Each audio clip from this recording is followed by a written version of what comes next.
What's up everybody, it's Jake Diek with Pyxis Lab, and I want to start by saying go Owls. They're playing on Saturday, all the students are back on campus, so I had to rep Temple University with the polo. That being said, I'm here to talk about the NanoFlow control module. It's something that's gained popularity, and so I wanted to do an unboxing for you guys to show off the different accessories that come with it and the panel itself, because when we say micro panel design, we mean it. First thing out of the box is a wall outlet adapter. If you are limited on power and you need to quickly plug and play, this is perfect. Find a wall outlet, here's your adapter, power up the FS-100, power up the NanoFlow, and you'll be able to regulate, monitor, and control flow. Next, we have additional parts and pieces, and we also have a flying lead. So if you have a controller, PLC, DCS, and you really want to wire your NanoFlow up to your controller, here's your flying lead to do so. And then of course the panel itself, which again, micro panel design, it is super small.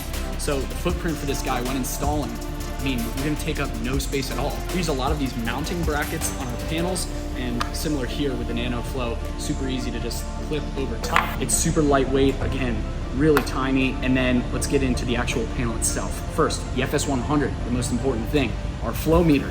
It's got a really nice button layout so that you can navigate through the UI. The UI is super simple. It's really easy to set points and monitor for a specific flow rate. The flow rate of the FS-100 is 0 to 3,000 milliliters per minute. It's got an inlet here, outlet up top, and right below the outlet is a control valve. Then over here is an electric auxiliary box. Similar to the power pack, it provides power to the entirety of this unit. People have really started to catch on to the NanoFlow. They think it's a really cool all-in-one package for flow measurement and control. So I wanted to show you guys a little unboxing, show you how tiny this thing actually is and how simple it is to install. If you're interested in the NanoFlow, hit us up at order@pyxis-lab.com, or you can head to the website pyxis-lab.com, and it's available online. All right guys, I'll catch you on the next one.